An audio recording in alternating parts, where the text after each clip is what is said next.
it. Can I have you say your name and spell your name, just on camera, so I can get the correct pronunciation also of your last name? So go ahead. I'm Andrew Corrado, Corrado. Kelly Corrado, Corrado. Andrew, common spelling. Kelly, and I guess on the filings, Kelly. Okay. The real way. The real way, yes. My name's Devin. There's 5 ways to spell Devin, I found out ever since. You meet different people. Tell me, I guess, kind of that day. What were you guys doing? Was it just a normal day to explore? I think it was a new beach, right? Didn't they just open it? It had just opened, Poets Beach, and it was our day off from work. We have Tuesday, Wednesdays off, and it was kind of a toss-up of where we were going to go that day. We wanted to take the dog out for a walk, and we just happened to think, oh, that'd be a good day. It was a beautiful day, and so we went down, and I think the main thing as far as the story goes is that it could have been anybody. It wasn't, we weren't targeted. And we just went down and we thought we'd check out Poets Beach, but because we wanted to have the dog off leash and just sit and enjoy Poets Beach, no this, no that, no dogs off leash. And so we just moved a little bit and set up our chairs to have a beautiful day and take in the sights. And so. Did you see this, Mr. Rance, Jonathan Rance, before? I mean, were you? Yeah, he actually came down and approached us as we set our chairs up, and he just wanted to let us know that they had 2 dogs, and in their camp they had parrots, rabbits, reptiles, a fish tank, 2 dogs, and him and his, I believe it was his wife. It could have been a significant other, I don't know. But he came down and just said, hey, I noticed your dog's off leash. Ours is pretty protective, so if you can just keep him down by the water with you, that'd be great. And we actually spoke with him for 5-10 minutes, about his plight, and, oh, we're in the middle of looking for work. I got laid off, this, that, and the other thing. And so we said, yep, we'll keep an eye on the dog. And for 2 hours, we sat and enjoyed the shores of the Willamette River. It was a beautiful day. We took a picture on Facebook and posted it, having a great day at Poets Beach, and we were, the way we were sitting, our dog walked up and walked between us and got about 10 feet behind us, which was still probably 30 feet from where they were encamped.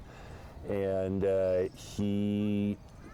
hollered at him, and the woman just went ballistic and started screaming at us in obscenities and, your dog, get your bleep dog out of here, and we're like, well, I got him. And literally, as I got halfway to the dog, he turned around and started walking back, and I grabbed him by the collar and we sat down. Thought that was that. That was that. And she just kept going. She just kept chipping and hollering. And we're exchanging. It's like, whoa, relax. We're done. It's over. The dogs never even barked at each other. And then at some point it just... And she then started to get on him. He was taking a nap in his tent, and she got him all fired up, and how dare you let them talk to me like this, and what are you going to do about it? And it was funny because the way we were sitting, I was facing the water and Kelly was facing their camp, because that was where the sun was coming from.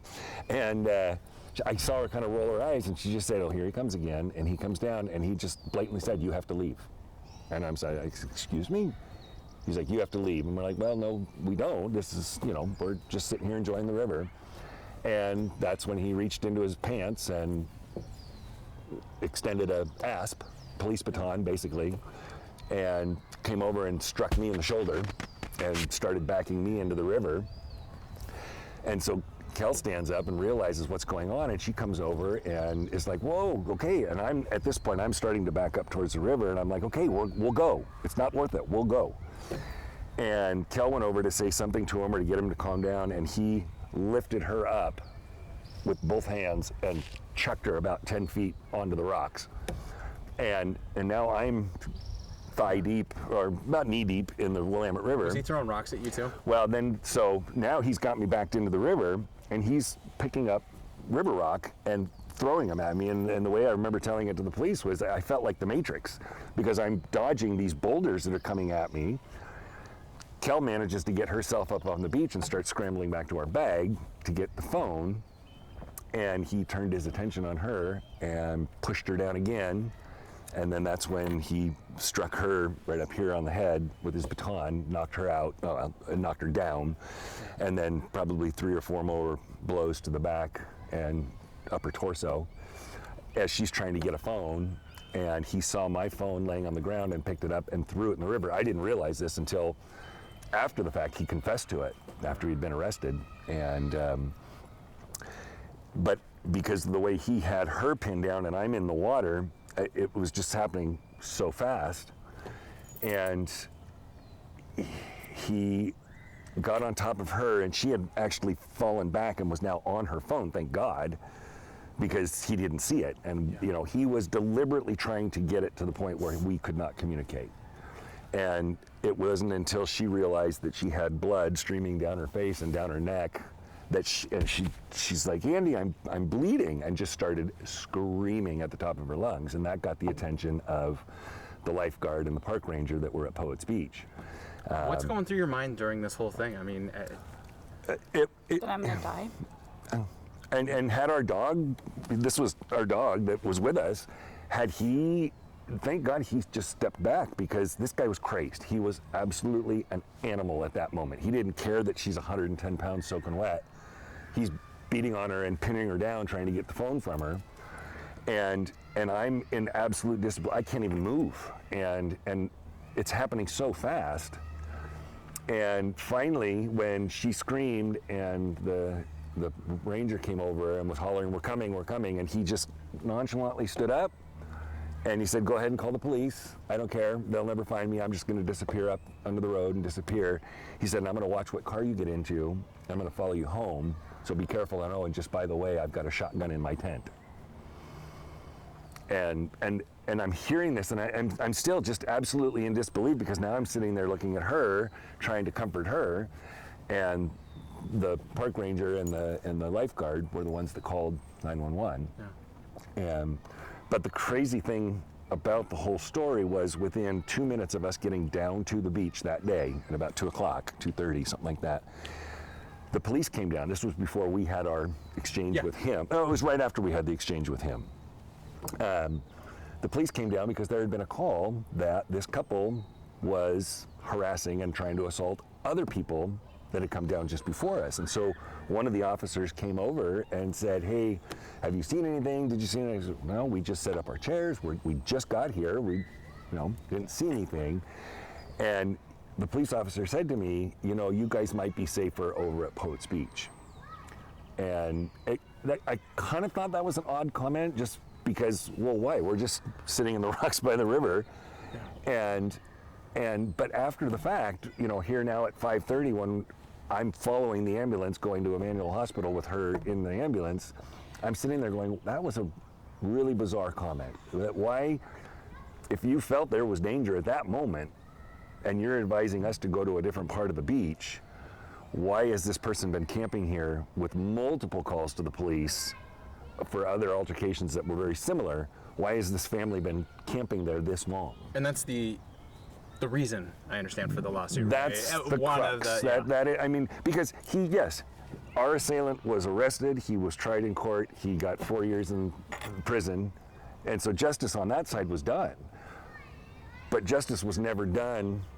It would have never happened had justice been done before. Had the serve and protect been done, it wouldn't have happened, because they shouldn't have been where they were for so long, with as many reports from other people that they were a nuisance. And this guy went from kind-hearted, chatting with us, oh my plight, oh this, that, and the other thing, to absolutely crazed, maniacal animal with a weapon to protect himself and his family, but also to go to battle if he had to.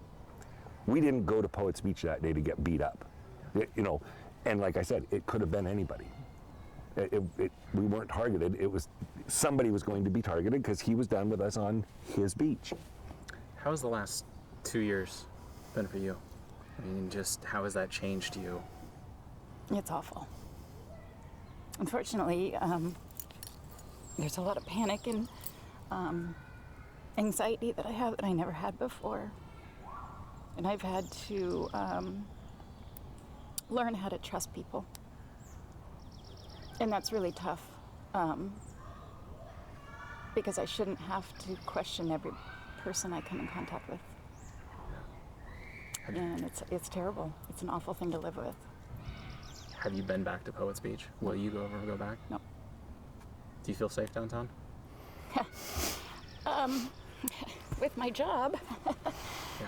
I have to remove myself from all of that and just do my job, because I travel through downtown. I travel all over, and in customer service oriented business, and it's tough.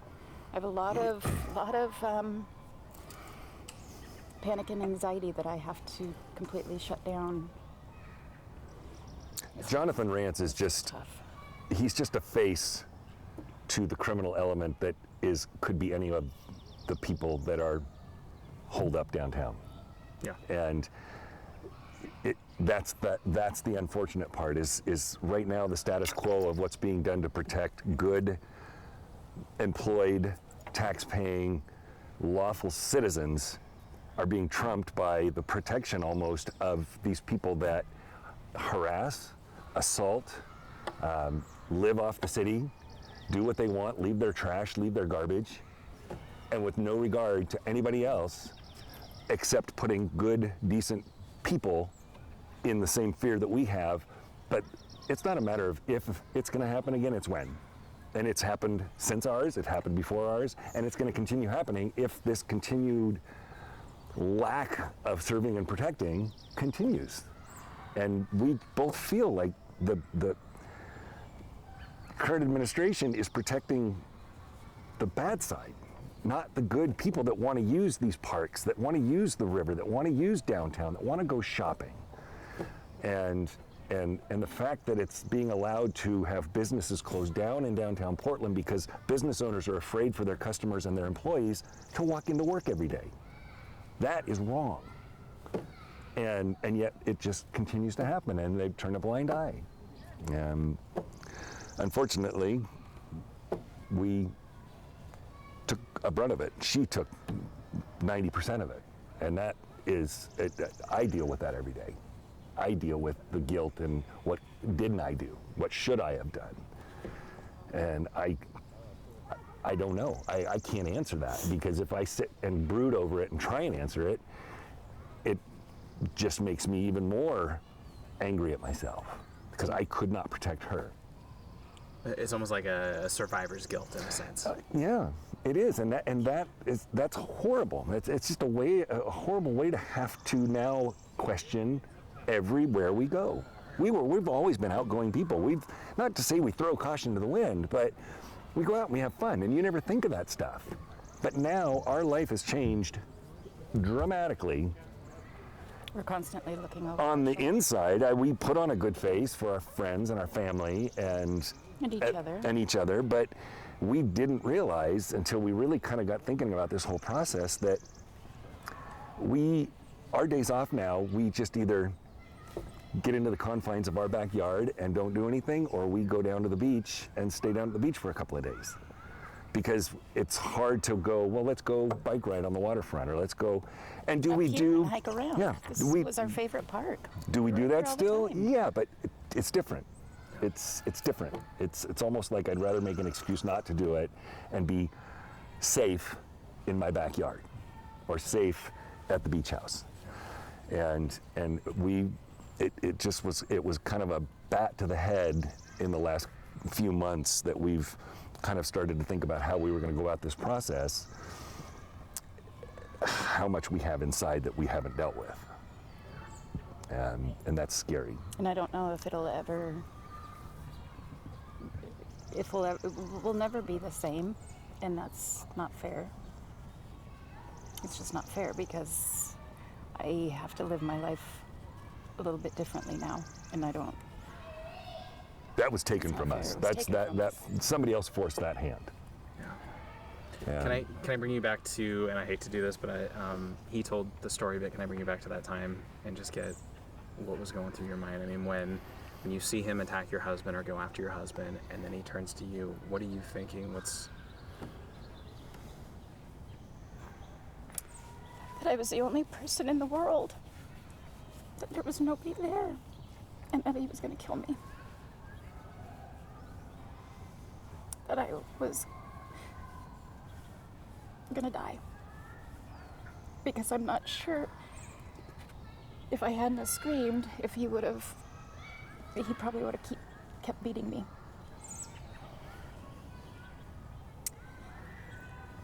So that's an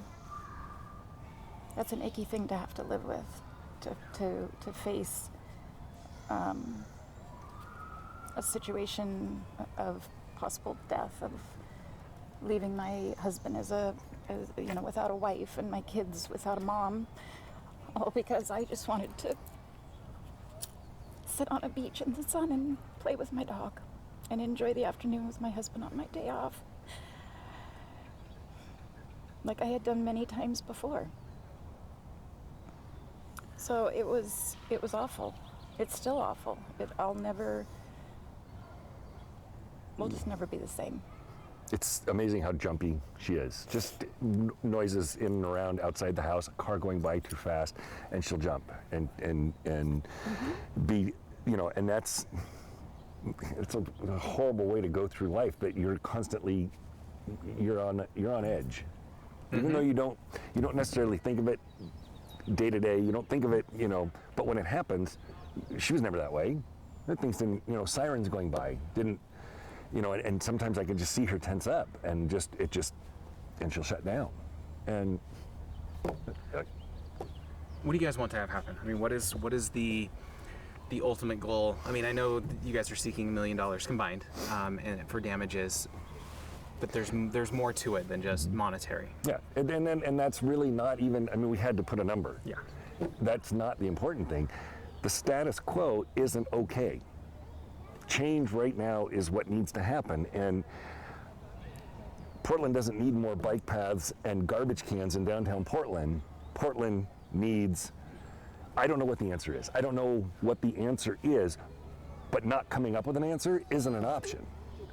And if there's something that this can do to get a voice out, that maybe others will come forward and do the same thing to get the city's attention to say, your priorities are horribly misaligned, and that something needs to be done to protect the people that keep the city going. Not protect the people that don't do anything to contribute to a life that's productive and full. And, there was an interview with the mayor, and he flat out said, Portland is not a lawless city.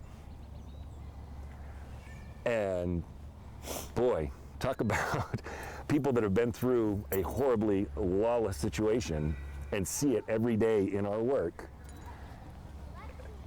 This is almost like the Old West, and nobody's doing anything about it. And you can see the Portland police, and I have no ill will towards the Portland police. They were fantastic in apprehending this guy.